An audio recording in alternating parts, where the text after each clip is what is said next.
Welcome to the Rugby Obsession Deep Dive. So I want you to imagine something for a second.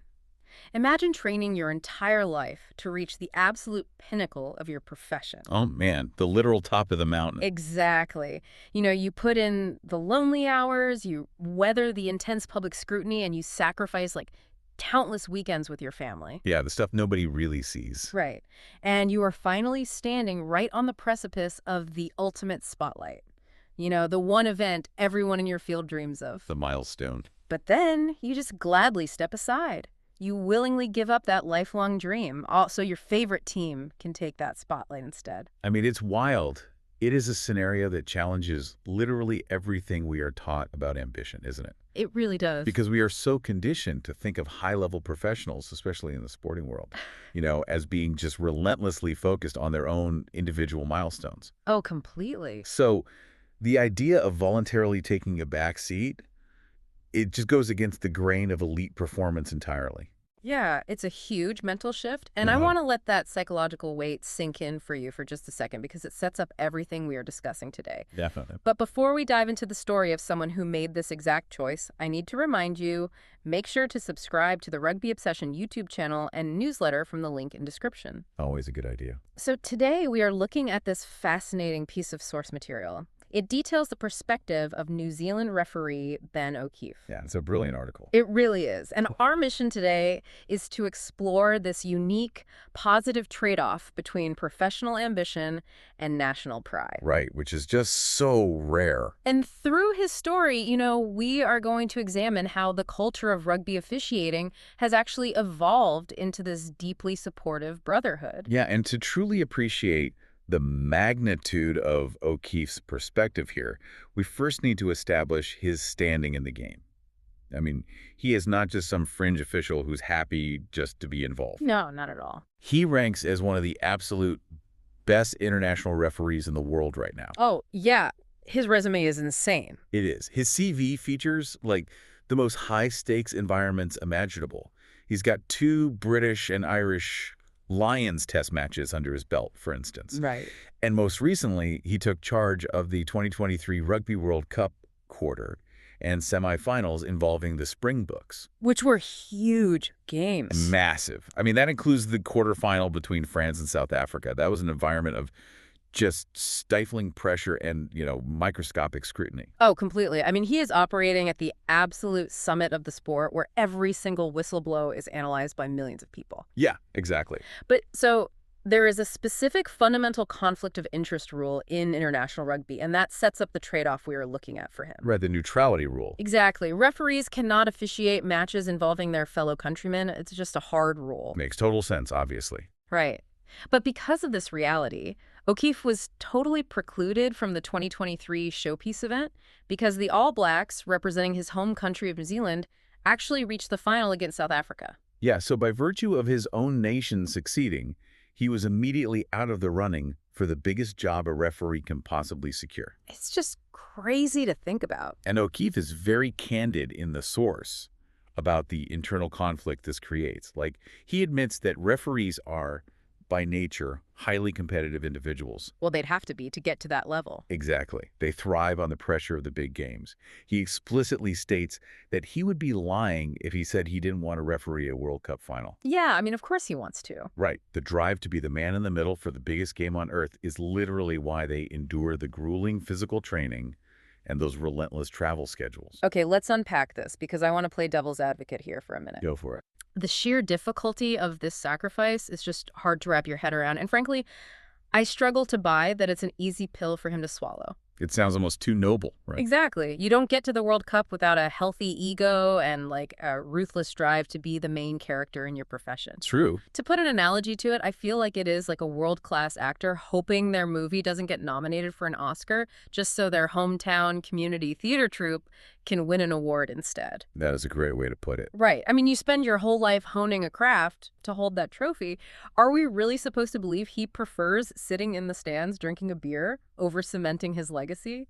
Well, what's fascinating here is that O'Keefe's choice, to put his country's success above his own professional milestone, it is not just media-trained lip service. It's not. No, it's rooted in a deeply personal lived experience that fundamentally altered his worldview. Oh, wow. Yeah. It traces back to a very specific memory he holds from the 2011 World Cup final when New Zealand ultimately won it.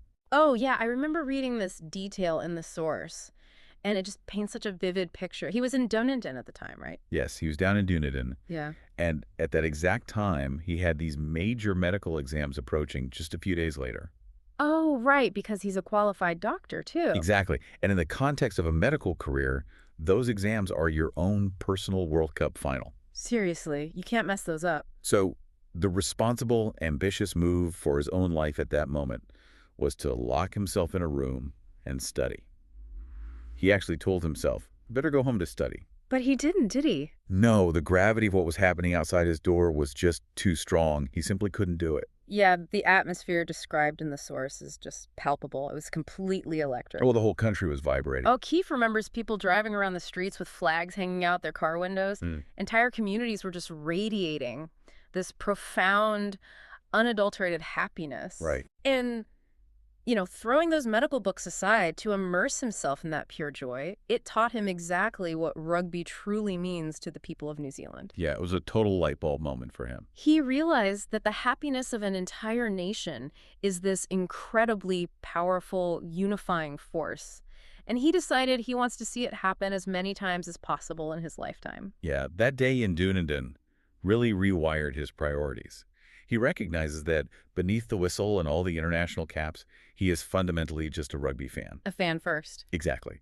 He loved being a spectator in the 2023 final, just sitting there watching the All Blacks play. Right. So when he says he would never want to referee a World Cup final if it meant the All Blacks could win it, he knows the exact emotional currency of a New Zealand victory. He's felt it firsthand. He genuinely places a higher value on that collective national joy than his own individual career highlight.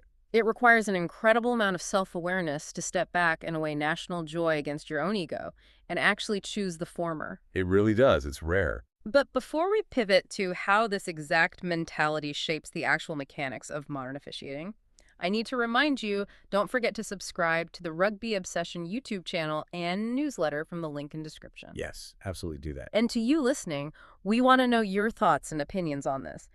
Would you genuinely give up your career's biggest milestone for your favorite team's glory? Let us know in the comments. It forces you to ask what you truly value more, individual recognition or collective triumph. It really does. It's a tough question.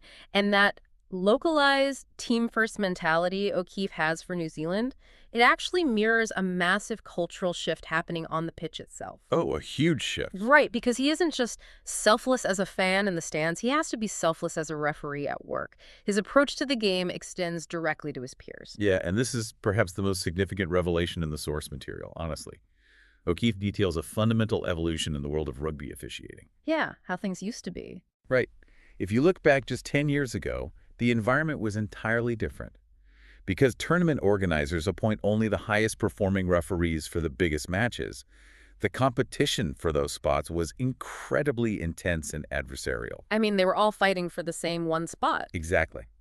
O'Keefe points out that a decade ago, referees might have actually taken quiet satisfaction if a peer had a poor game. Here's where it gets really interesting, because if we examine that old mindset, it functions exactly like a cutthroat corporate ladder. Yeah, it totally does. You have a finite number of executive corner offices at the top, and to get one, you essentially have to step on your colleagues. Or just hope they mess up. Right, cross your fingers that they stumble during a big presentation so that your own path to promotion is clear. Yeah, it's pretty toxic. But today, the culture of officiating has transformed completely away from that corporate ladder model. It's functioning much more like a synchronized orchestra. That analogy hits the mark perfectly, actually. Think about how an orchestra operates. Right. If the oboe player is out of tune, say, an assistant referee misses a blatant offsides, the entire symphony sounds awful to the audience. Exactly. And when the reviews come out the next morning, it's the conductor, the head referee, who takes the blame for the terrible performance. Yeah, if we connect this to the bigger picture, we can see exactly why this mindset had to change. I couldn't survive the old way. No, the evolution of modern rugby forced this brotherhood into existence. The game today is just blindingly fast. Unbelievably fast. You have athletes who are bigger, stronger, and quicker than ever before. Furthermore, you have comprehensive camera coverage, capturing every blade of grass from 15 different angles in high-definition slow motion. You can't hide anything anymore. Right. A single human being physically cannot see every breakdown, every forward pass, or every high tackle. You can't survive on an island out there anymore. You cannot. The mechanics of the game demand a team of 4 or 5 men or women working seamlessly together. Yeah, it's a whole unit. You have the person in the middle, the assistant referees on the touchlines, and the television match official, or TMO, up in the bunker watching the screens. Right, all working at once. And they are all connected through a constant, intricate web of communication via their earpieces. They're constantly feeding each other information in real time. So if the TMO fails to alert the head referee to foul play or an assistant gives bad advice on a knock-on, the head referee is the one who gets crucified by the media, even though it was a failure of the support system. Yeah, they take all the heat. Their fates are just mechanically tied together now. Precisely. O'Keefe makes this causality very clear. If there's a poor game or a poor decision that reflects negatively on one referee, it reflects poorly on the entire officiating team. The whole squad looks bad. Right. The old mentality of hoping a peer fails is completely obsolete because a peer's failure is your failure now. So they have to back each other up. They do. Now, they are actively supportive of one another. They desperately want everyone to succeed because their professional reputations rise and fall as a single unit. So what does this all mean for the game? It means the ultimate definition of success has shifted entirely for these officials. Yeah, the goalposts have moved. The source highlights a brilliant metric for this. O'Keefe says that success for him is when there is absolutely no media talking about a referee on a weekend, even if he wasn't the one officiating. That is amazing. It takes immense humility to view invisibility as the ultimate victory. It really is.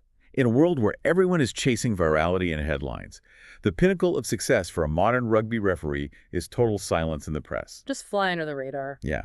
It means the intricate system of communication worked. It means the team of officials trusted each other, managed the flow of the game efficiently, and allowed the athletes to be the sole focal point for the fans. Which is what we all want, right? Exactly.